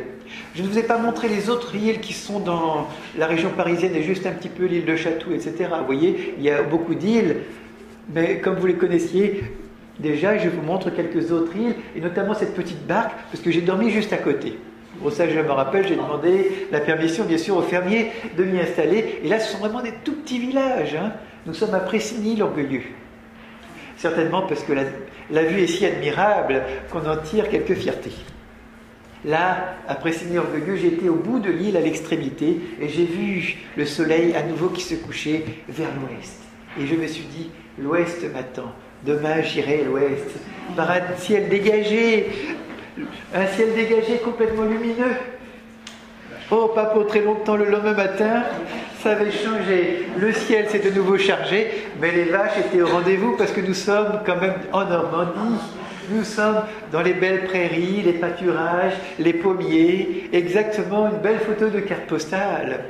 Oh, il manque 2-3 choses peut-être. Des pommes, je n'ai pas vérifié si elles y étaient dessus, hein, parce que le chemin m'attendait. J'ai continué et je suis arrivé, quelque part, quand je dis quelque part, peut-être 1 heure plus tard, hein, devant ce beau chevalier qui symbolise le combat qu'a mené le roi de France et un autre roi qui aurait dû être un vassal, on va dire, aimable du roi de France, qui était le roi d'Angleterre. Qui était peut-être très aimable, mais qui voulait quand même ne pas se laisser dominer par le roi de France, d'où quelques problèmes. Mais vous connaissez l'histoire. Donc là, nous sommes en face de Château-Gaillard, qui devait défendre les positions et qui a défendu pendant très très longtemps jusqu'à ce que... Il a été construit par Richard Cœur de Lion, figurez-vous. Hein. Et puis finalement, il a eu beau être gaillard, au bout d'un moment, il s'est fait prendre et puis on l'a complètement, pas totalement, on va dire, arasé parce qu'il reste des ruines, mais les ruines sont quand même assez impressionnantes. Cette ville, donc, où se trouve Château-Gaillard, donc c'est vraiment juste au bord de l'eau. Hein. Et quand je dis que les brumes sont venues, elles s'épaississent de plus en plus, et elles s'épaississaient totalement, que je voyais de moins en moins clair. En revanche, je voyais ici cette zone de falaise, de craie, vous voyez, parce que si la Seine n'a pas beaucoup de courant, en revanche, les côtés vont maintenant avoir du relief. C'est pour ça qu'il y avait eu la construction du château Gaillard, parce qu'il y avait un relief le plus éloigné à l'intérieur des terres. Là, c'est de la craie qui se présente juste au-dessous. Hein. Ici, nous sommes à l'embouchure de l'Eure avec la Seine, où les deux se mélangent. Donc, quelques oiseaux, les paysages magnifiques à voir, même si le temps, comme vous apercevez, n'est pas lumineux. Simplement, il y a quand même une certaine lumière en provenance du soleil qui a juste pu traverser quelque temps. Nous sommes un petit peu avant la ville d'Elbeuf, réputée pour son drap. Alors j'ai dormi à Elbeuf. Je suis arrivé en fait à Elbeuf, j'étais trempé, pire qu'aux eaux, parce que entre l'embouchure l'Eure et la Seine et Elbeuf. Il y avait quand même une bonne douzaine de kilomètres que j'ai fait sous la pluie complètement, des averses totales. Le lendemain, heureusement, la pluie avait cessé, nous avons quelques brumes et toujours ces grandes falaises qui vont continuer tout le long de Oissel jusqu'à la capitale de Normandie qui est Rouen. Et vous apercevez Rouen avec son gros horloge qui donne l'heure précise. Je l'ai vérifié avec ma montre. Donc c'est très ancien, beaucoup de choses à visiter, absolument admirables. Mais là aussi, Rouen mériterait qu'on y fasse une projection spécialement pour elle. Mais j'y suis resté une après-midi simplement puisqu'il fallait quand même que je continue mon voyage. Mon but étant de longer la Seine et de découvrir la Seine. Rouen mériterait une projection spéciale. J'ai dormi au sud de Rouen. Et puis après, le lendemain, la brume, mais aussi un lever de soleil, parce que je vous montre des couchers de soleil, mais savez-vous que les levers de soleil sont aussi admirables, surtout comme cela, dans ces grands arbres gigantesques qui sont comme cela avec des nappes de brouillard et qui réfléchissent le soleil qui se trouve juste là. Et par moments, les nappes vont être épaisses. Ce jour-là, les nappes étaient quand même très légères, mais voyez-vous, le lendemain, le jour suivant, les nappes étaient non plus des nappes, mais des océans de brouillard dans lesquels je ne voyais même pas mon pied. Je ne pouvais voir que le soleil qui était très haut et peut-être la vigie comme cela qui semblait crier « Terre, terre !» Heureusement, le soleil aidant, le nuage, les vapeurs se dissipent et vous les voyez maintenant, les nappes de vapeur qui se dissipent et de brouillard et ces beaux manoirs normands, vous voyez, dans le style vraiment avec ces colombages derrière, c'est absolument magnifique à visiter. Et les chemins de halage au bord de la Seine, oh certes, ils existent. Ils ont toujours existé puisque la navigation a toujours existé au bord de la Seine. Simplement, désormais, les chemins ont été aménagés pour permettre non plus de tirer les bateaux, mais le passage de la circulation. Comme là, ça devait être aux alentours du 20 juillet, du 25 juillet précisément, pas de circulation. Donc j'étais content, j'avais toute la route uniquement pour moi, je pouvais voir les bateaux magnifiques et parfois gigantesques. Et quand les bateaux passent, parfois, vous savez, leur tonnage est si important que l'eau remonte jusqu'à l'endroit où vous voyez qui est marron, tout en haut de ce rempart-là. Donc, lorsque l'eau est haute, les bateaux font passer l'eau par-dessus la barrière. Et il y a des panneaux qui disent attention, risque d'inondation en cas de passage de gros bateaux. Heureusement pour moi, c'était à marée basse. Alors la Normandie, c'est agréable aussi au soleil, avec ses toits de chaume, les vraies maisons aux toits de chaume. Et j'avais devant moi plusieurs jours de soleil, mais que demander de mieux? Et ce que vous apercevez au-dessus, ce sont des iris qui sont au-dessus. Et les vraies maisons normandes conservent ces iris pour capturer l'humidité. L'époque de floraison des iris étant passée, je n'ai vu que ce petit village. Et là, c'est un village où toutes les maisons étaient comme cela, uniquement faites en toit de chaume. Vraiment, qui a gardé son caractère typique. Alors, je ne nomme pas tous les petits villages parce que c'est vraiment des tout petits villages. Il y a aussi des vaches, mais innombrables en Normandie.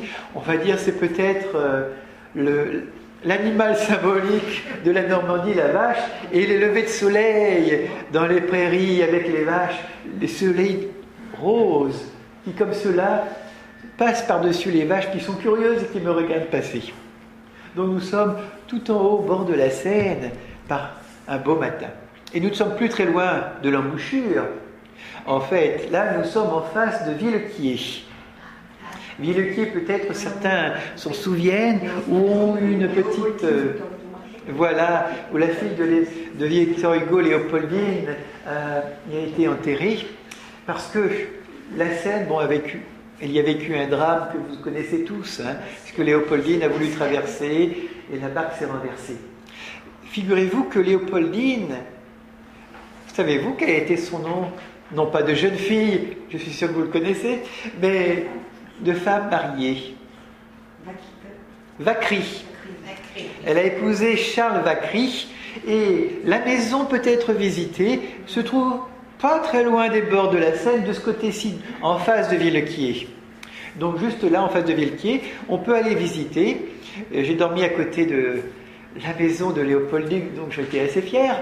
Et donc, on peut visiter, c'est une magnifique propriété, mais, comment dire, pas très très loin, en plein milieu d'un petit bois. Après, évidemment, ça explique pourquoi Léopoldine voulait aller en face à Villequier, puisque Villequier était quand même une petite ville, alors que du côté de la maison de son mari, eh bien, c'est la forêt de Bretonne. Donc c'est la forêt. Déjà maintenant, il y a très peu d'habitants. Quelques maisons s'y sont construites. Il y a une petite localité qui maintenant s'y est construite, mais à l'époque, il n'y avait surtout que la forêt. Donc après Villequier, n'empêche qu'il y a aussi des magnifiques propriétés qui vont ainsi, comment dire, faire la réjouissance du regard, parce qu'on a plaisir à découvrir au bord même de la Seine ces propriétés, ces superbes maisons magnifiquement aménagées. Et puis, s'annonce soudain à l'horizon des ponts plus gigantesques que ceux que je n'avais connus jusqu'à présent, des ponts qui traversent. Oh, j'avais aperçu le pont de Bretonne, mais après il y avait le fameux pont de Tancarville qui a été chanté de longue date par beaucoup de poètes, j'imagine. Et nous sommes au bord de la Seine, toujours, le pont est un pont suspendu. Je ne voulais pas prendre le bac, parce qu'on pouvait prendre un petit bac qui traverse la Seine. Je voulais absolument grimper sur le pont, quand même. Donc j'ai suivi, mais vous savez, les distances comme cela, quand on voit un pont si gigantesque, elles sont trompeuses. J'avais l'impression que le pont était tout près. En fait, il y avait facilement 3 km entre là où j'étais et le pont. Donc, après avoir marché un bon moment, après il a fallu que je grimpe sur le pont. Il n'y avait pas de passage comme cela, donc j'ai dû trouver un passage pour trouver le toboggan, la rampe d'accès, pour aller sur le pont. Et ensuite j'ai trouvé la rampe d'accès, et là je suis sur la rampe d'accès, vous voyez, donc je ne suis pas encore sur le tablier du pont. La Seine est bien loin, ce qui me permettait de voir comment se présentaient les berges de la Seine à l'endroit de l'estuaire, parce que là nous sommes à l'estuaire, vous savez, nous sommes presque arrivés au bout du voyage. Tout ça s'était planté, je ne savais pas de quoi, mais apparemment on y plantait quelque chose. En face aussi je voyais quelque chose, je ne savais pas encore ce que c'était, mais j'allais le découvrir. Malheureusement pour moi, vous savez, le temps de faire la marche de l'endroit où j'étais jusque là, vous voyez que le ciel est redevenu nuageux, il y avait du vent, c'est pour ça que ça venait si vite. Donc là, je ne savais pas ce que c'était, je savais uniquement que c'était plat, que j'étais dans l'estuaire. La Seine, malheureusement, je la voyais un peu plus terreuse à cause de ce gris du ciel. Et puis là, je voyais une autre sortie. Je ne savais pas encore ce que c'était, mais j'étais curieux. Donc je suis allé sur le pont, j'ai traversé le pont pour voir l'estuaire de tout en hauteur. En fait, j'ai appris un peu plus tard que tout cet espace plat, vous voyez, bon, ce sont des plantations de roseaux. On appelle ça des roselières. Des plantations de roseaux parce qu'on les coupe les roseaux pour faire du chaume et notamment des toits de chaume. C'est avec ça qu'est fait le chaume. Je ne le savais pas, donc j'ai appris bien des choses. Mais j'ai appris aussi qu'il y a des endroits qui sont inondables parce que là, nous sommes à marée basse.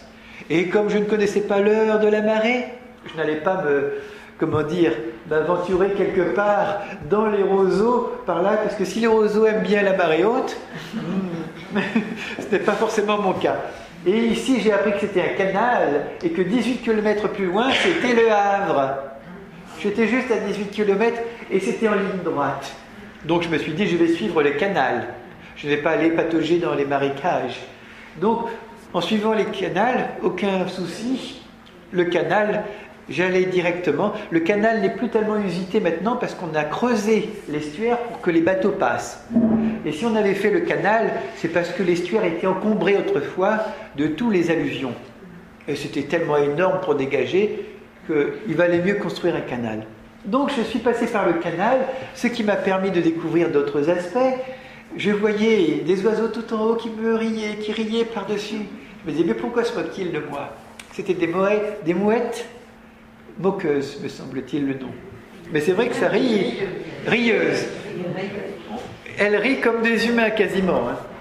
Mais alors, ce qu'on ne connaît pas forcément de ce côté droit de l'estuaire, c'est qu'il y a une petite commune qui s'appelle non pas Honfleur qui se trouve du côté gauche, mais Harfleur.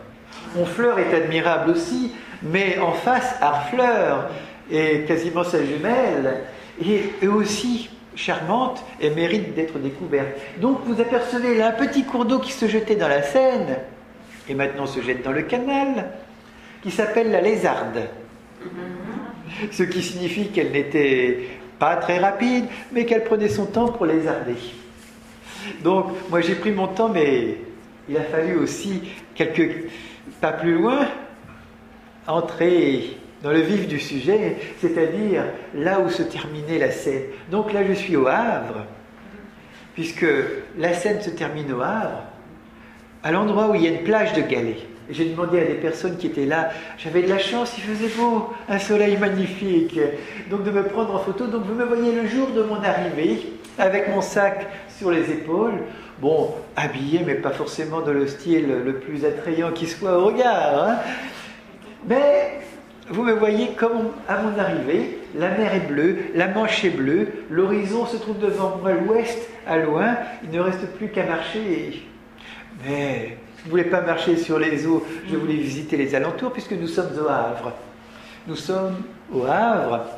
Donc, après avoir goûté un peu les joies de la mer, comme c'est quand même la ville de l'embouchure, j'ai fait quelques pas aux alentours. J'étais voir l'hôtel de ville. Donc je vous montre juste quelques photos rapides. C'est le parc de l'hôtel de ville avec des belles sculptures d'oiseaux métalliques. Le temps passe si vite. Là, c'est le lendemain. En fait, j'y suis resté 3 jours au Havre. Je voulais profiter un petit peu de mon voyage. Je laissais mon sac à dos. Donc, j'ai découvert le Havre maintenant, après le soleil, avec un petit peu de nuages. Mais ça, c'est pour l'aspect agréable. Et je suis passé de l'autre côté, le temps de voir aussi une ville que j'avais toujours connue de nom, mais non pas de vue. C'est Deauville. Nous sommes à l'intérieur de Deauville. Donc j'ai fait aussi un petit passage rapide, également des maisons de style normand. Donc il y a Honfleur, et à Honfleur, dans la commune d'Honfleur, il y a le passage, et là s'ancre le dernier pont de la Seine, puisque le pont de Tarcarville n'est pas le dernier pont, et le dernier pont c'est le pont de Normandie. Et vous le voyez là, qui s'ancre dans la commune d'Honfleur, qui prend son envol très très très loin, parce que le pont de Normandie fait plus de 3 km de long, hein. Donc, bon, après avoir tourné un petit peu, le soleil se baisse. Je ne pensais pas qu'il allait se baisser aussi vite, moins descendre aussi vite. Je me suis fait surprendre à la nuit sur le pont de Normandie. Sur le pont de Normandie, on peut y aller à pied, hein, puisqu'il y a un endroit pour les piétons. Et ainsi, j'ai pu découvrir l'entrée de la Seine dans la mer. Ce n'est pas tout à fait la nuit en fait, je pensais qu'il faisait nuit, mais simplement parce que les nuages étaient si épais.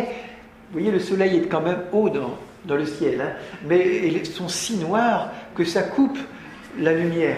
Mais on a l'impression qu'il fait nuit, que c'est une éclipse de soleil. En tout cas, là nous sommes en face de la mer, et c'est à marée basse. Donc il y a des bancs de sable qui sont découverts là, ici, et je voyais par moments des petits oiseaux qui passaient par là, qui gratouillaient pour ramasser ce qu'elle pouvait ramasser, hein. Et après je me suis dit, il y a une chose que je n'ai pas faite, c'était aller me baigner dans la mer. Alors j'allais y aller le lendemain, mais voilà que le lendemain le temps a changé. Oh là là, pas de chance pour moi, il y avait la mer toujours présente, mais alors avec des rouleaux beaucoup plus hautes que moi. Je n'y suis pas allé, hein. Vous voyez la berge qui est là, les bateaux restent au loin. Bon, je me suis dit, c'est mon dernier jour, je n'ai pas de chance. Mais heureusement. Il y avait Sequana qui de loin m'avait entendu, elle m'a dit « Patiente encore un petit peu, patiente jusqu'à cet après-midi. » Alors j'ai patienté, mon maillot de bain avec moi, ma casquette, tout ce qu'il me fallait. Et l'après-midi, le temps s'est dégagé, à nouveau il a fait beau, j'ai pu aller voir la mer, j'ai pu profiter des petites plages de sable un peu plus loin, et le soir à la nuit tombée. Parce que j'ai attendu, c'était mon dernier jour, j'allais repartir le lendemain de bonne heure. J'ai vu le beau coucher de soleil sur la mer. Et là, nous sommes donc au bord du Havre, et devant nous, la mer, la Manche qui s'éloigne, avec ce soleil, entre le rouge et le rouge, et le rose et le jaune, et puis ces nuages qui forment comme des petites fumerolles comme cela. Absolument magnifique à voir. Et la mer d'un calme. Et le sable que vous apercevez là, c'est du sable très très fin. Et juste une toute petite pellicule de sable. Et je me suis dit, mais ce n'est même pas la peine d'aller dans les pays tropicaux, puisque même au Havre, nous avons la chance d'avoir des couchers de soleil qui sont absolument sublimes. En tout cas, vous savez que le long de la Seine, les couchers de soleil rivalisent avec ceux des pays tropicaux. Le lendemain matin, j'ai repris mon départ. Oh, je ne suis pas venu à pied. J'ai pris le train qui m'a conduit donc jusqu'ici à Paris. Et de Paris, j'ai pris le TGV.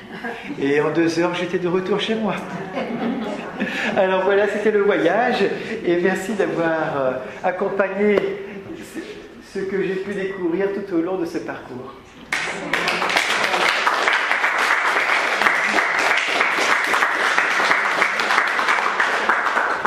Alors, le voyage, il a duré 1 mois complet, puisque je suis arrivé au Havre le 31 juillet. Sur combien de kilomètres? Sur 774 km. Voilà, donc c'est quand même une bonne longueur. Une bonne longueur. Bon, heureusement, je suis toujours un bon marcheur. Donc, marcher ne posait pas trop de problèmes. C'était simplement... Enfin, je n'étais pas fatigué du tout en rentrant, hein, parce que comme c'était du plat continuellement... Dès que j'étais un peu plus fatigué, je ralentissais simplement la vitesse de mon pas, mais autrement, j'étais absolument pas fatigué. J'avais l'impression que je n'avais même pas marché en me disant, mais quand est-ce qu'on commence à marcher? Non, puis après, on en est. Voilà. Après, lorsqu'on commence à marcher, finalement, et on ne s'ennuie pas parce qu'il y a tellement de choses à découvrir. Il y a des nuances, des reflets, il y a des... Je n'ai pas pu simplement vous montrer beaucoup de faune, à part les cygnes qui s'y prêtent, à part quelques vaches qui sont aussi toujours très reposantes. Bon, mais il y a aussi beaucoup de papillons. Mais alors j'étais ébloui par les papillons parce que parfois il y avait des éclosions de papillons, mais qui s'envolaient autour de moi comme cela, en un vol certainement que les cocons devaient, comment dire, sortir. Voilà, devenait juste de s'ouvrir à ce moment-là. Alors, je n'ai pas, bien sûr, pu vous montrer tout ce qu'il y a d'extraordinaire à visiter. Il y a beaucoup d'autres châteaux à voir, beaucoup d'autres monuments. J'ai voulu vous montrer surtout les aspects que d'habitude, on n'a pas forcément eu l'occasion d'aller voir de près. Donc, en même temps, ça montre l'évolution d'un fleuve à partir de ses premières gouttes jusqu'à, eh bien, son embouchure dans la mer. Je peux vous demander ce qui m'a étonné un peu quand vous avez parlé d'Acher, enfin des grands, oui. Cette clôture d'Acher, etc. Vous n'aviez pas de carte? Ah si, mais parce que sur les cartes c'est indiqué quand même, on voit quel chemin on peut suivre. Et puis, disons que je pensais prendre je voulais d'abord voir l'hippodrome. Donc je voulais y aller. Donc je l'ai découvert, et puis après je me suis dit, je ne vais pas passer de l'autre côté, je vais passer un petit peu plus loin, je vais rattraper. Sur les cartes, il n'y a pas les petits grillages. Enfin, on voit quand même que c'est Eh bien, il dépend des cartes. Enfin, la mienne, j'avais pris une carte qui ne comportait pas cela parce que je ne pensais pas trouver de difficulté. Donc j'avais pris une carte Michelin tout à fait classique. Ouais, vous en faisait beaucoup aussi. Si j'avais dû prendre les cartes IGN, il aurait fallu avoir une cinquantaine de cartes. Non, mais maintenant il y a des moyens sur Internet de vous avez fait vivre. On a exactement suivi votre parcours. Oui. Et c'est vraiment magnifique. Hein. Moi, je ne parlerai pas des petits détails comme ça, mais on a vécu ce que vous avez vécu progressivement et on a découvert plein de choses avec vous. C'est magnifique. Mais il y a des moments, bien sûr, comme moi je prenais des cartes qui ne comportaient pas l'ensemble des petits chemins, moi de toute façon, j'étais sûr d'une chose, c'est que je ne pouvais pas perdre la Seine. Donc c'était mon fil conducteur. Après je me suis dit, bon, je vais à la découverte. Mais il peut y avoir des surprises comme cela, où la découverte fait qu'on se dit, mais je n'imaginais pas que c'était bloqué. Les photos sont magnifiques là. Oui, tout le mois de juillet, du 1er au 31. Les photos sont magnifiques. Hein. Merci. particulier, moi, c'est les petits chemins. Parce que je sais bien comment c'est, le bord d'une rivière ou le bord d'un fleuve. Oui. Il peut y avoir un petit chemin, puis tout d'un coup, il s'arrête et on se dit, mais où est-ce que je vais? Je suis obligé de retourner en arrière, passer sur le côté. Une fois, j'ai suivi les pistes indiquées par les chemins pédestres. Les GR. Voilà les pistes. Donc je l'ai suivi, j'ai suivi les flèches et je me suis retrouvé à mon point de départ. C'était le deuxième jour, mon deuxième jour de marche. Je me suis dit, oh, je ne le fais plus, je préfère pousser un peu les feuilles pour voir le cours de l'eau. Alors je suppose qu'il y a dû y avoir soit peut-être une bourrasque ou un arbre, une branche qui s'est détachée, qui a déplacé. Non, mais il y a des circuits. Ou des circuits. Je vous ramène à votre point de départ. Voilà. Et comme il n'y a pas de circuit, on va dire spécialement au bord même de l'eau, parce qu'il y a des circuits qui permettent de descendre, bien sûr, mais qui ne suivent pas le fil de l'eau. Et moi, mon but, c'est de suivre. Donc forcément, les chemins qui sont comme cela indiqués ne vont pas suivre. Et des cas où il faut pousser les arbres et les branches pour avancer. Pas partout, mais juste dans la petite partie qui est sauvage. Où là, comment dire, on se fraye un passage comme on peut à travers. Et là, je me suis dit, bon, je me fie à mon regard, je me fie à la Seine et puis pas au petit chemin. Non. Parce qu'il est vrai que lorsque la Seine est minuscule, pour vraiment la suivre par moment, bon, il faut être assez vigilant pour ne pas se tromper. Hein. Surtout que si on tourne un petit peu et qu'on est un peu, comment dire, tête en l'air, on a vite fait de confondre avec un petit ruisseau qui vient la rejoindre et qui est aussi large. Et puis on se dit, tiens, comme ça ne coule pas, parce qu'on n'aperçoit pas le courant, hein. Comme ça ne coule pas, on peut se dire, tiens, c'est là, alors que... Et puis on se retrouve quelque part, on ne sait pas où. Oui. Une comparaison avec le Rhône que vous aviez fait, c'est plus décevant, c'est moins de diversité peut-être? Ah non, il y a autant de diversité, mais ce ne sont pas les mêmes. Parce que le Rhône, c'est le glacier. Le départ, c'est le glacier. Donc là, de la diversité, je peux vous assurer que lorsqu'on sort du glacier, je t'ai visité l'intérieur, après les pentes, etc., c'est très très fatigant, c'est le voyage le plus fatigant, parce que non seulement on descend, mais après il faut regrimper, redescendre, regrimper. Et ensuite, il y a une partie qui est canalisée du Rhône, où là, c'est épuisant, parce que tout simplement, le terrain est uniforme dans la partie qui est canalisée. Hein. Après, si on prend une partie qui n'est pas canalisée, il y a une bonne variété. Mais on va dire la partie qui est vraiment canalisée, où il y a eu les constructions, les barrages et les centrales. Donc, eh bien, là, si on y va en vélo, c'est bien parce qu'on y va beaucoup plus vite. Donc, mais si on y va à pied, qu'on fait 30 km de ligne droite, et que le paysage ne change pas, parce que le chemin reste pareil, bon, on trouve le temps long, surtout si le soleil chauffe très très fort et qu'il n'y a pas d'arbres pour nous faire un peu d'ombre. Donc là, c'est beaucoup plus diversifié. Là, on va dire, comme c'est, voilà, on a conservé les chemins, les jolis chemins qui sont ombragés. Et ça, c'est vraiment important parce que ça permet, en plein été, lorsqu'il fait très chaud et que le soleil chauffe totalement, ce n'est pas toujours été le cas, hein, mais on apprécie quand même d'avoir ces arbres qui sont comme des parasols. J'ai manqué le début. Moi aussi, j'ai manqué des parties. Malheureusement, je m'en rends compte, ça c'est très beau, votre périple sont très intéressants et très bien. Et moi, je me souviens, j'ai une maison dans Lyon, on est allé jusqu'à Châtillon-sur-Seine. Oui. Mais la source de la Seine, parce que Châtillon, moi, je me souviens d'un endroit très sec, comme si la Seine n'existait plus. C'est le deuxième bras de la Seine. Parce qu'il y a deux bras dans la Seine à Châtillon. Hein. Ouais. Donc un bras qui est sec, que j'ai montré d'ailleurs, et puis un bras qui est humide, parce que c'est là où passe la Seine.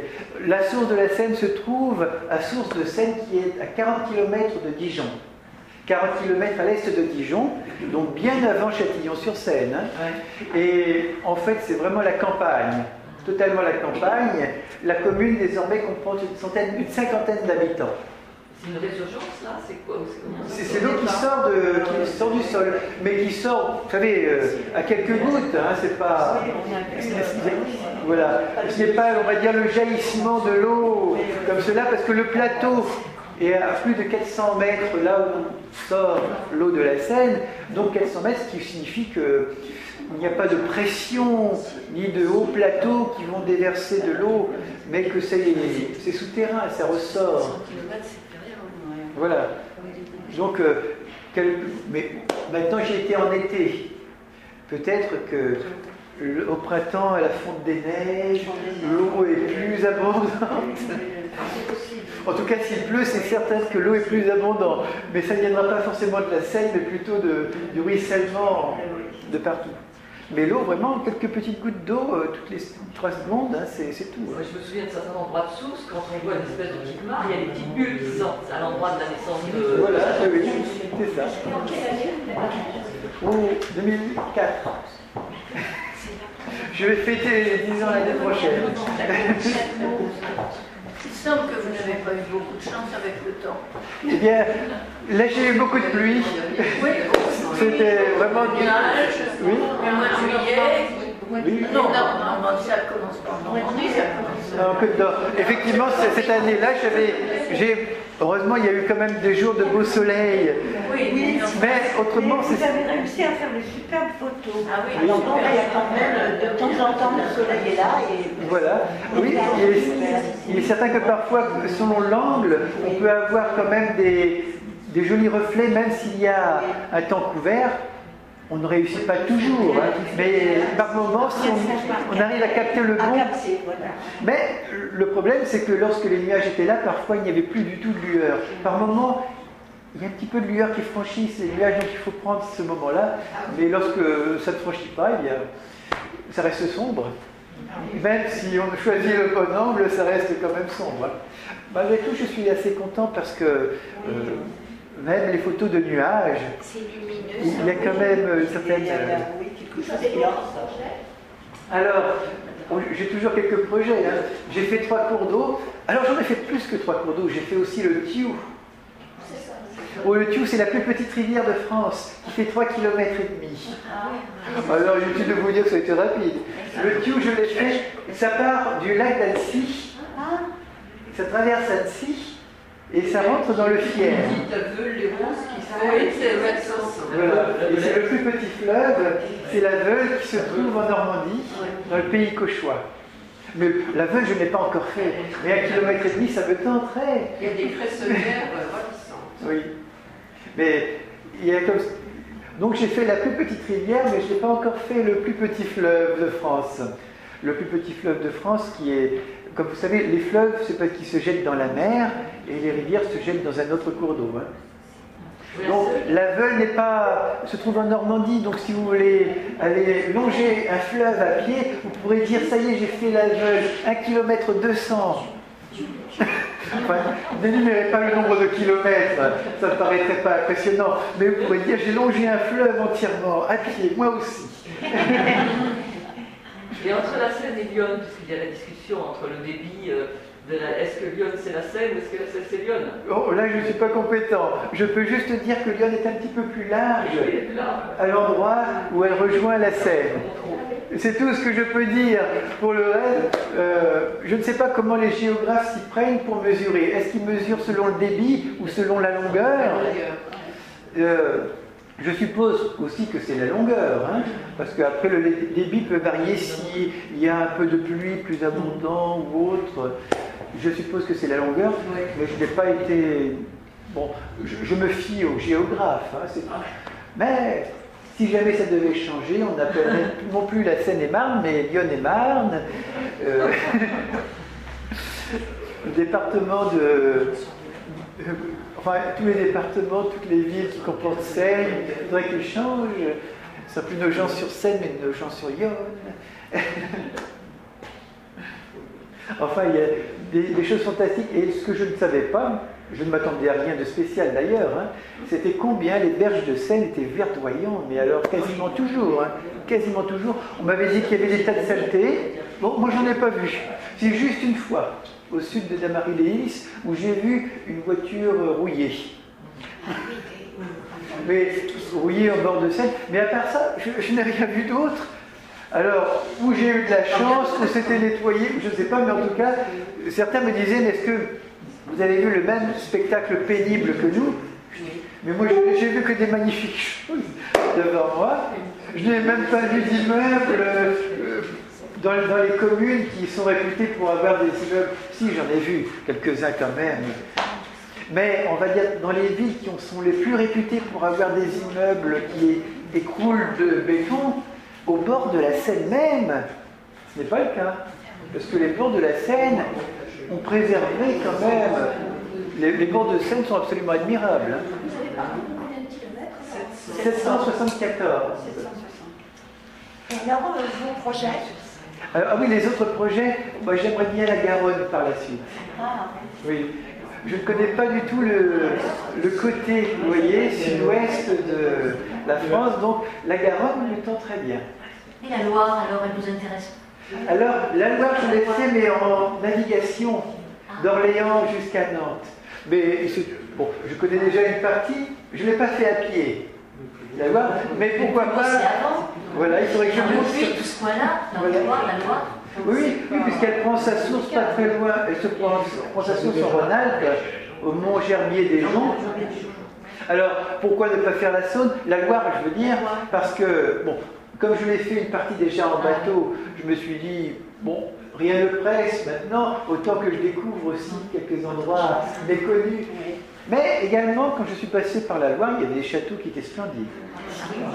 Mais, je vais plaider un peu pour ma cause, les châteaux du Rhône méritent aussi le détour. Parce que si les châteaux de la Loire sont plutôt d'aspect Renaissance, ceux du Rhône sont médiévaux.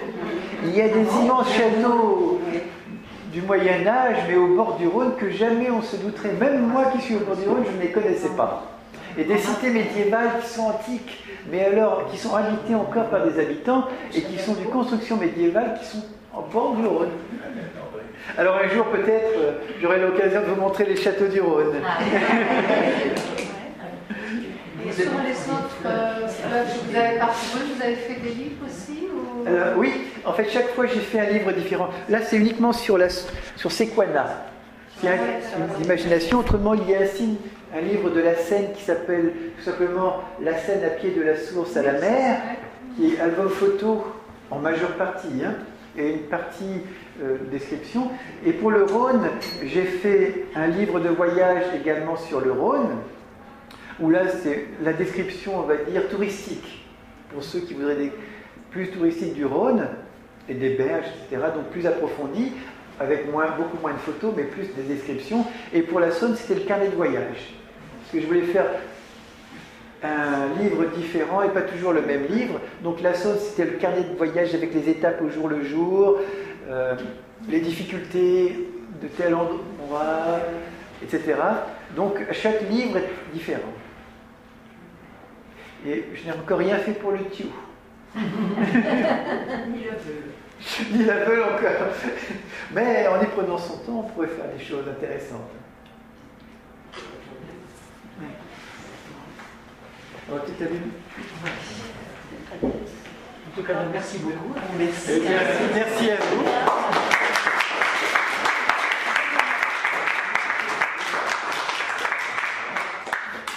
Alors, je vous souhaite une bonne fin d'après-midi.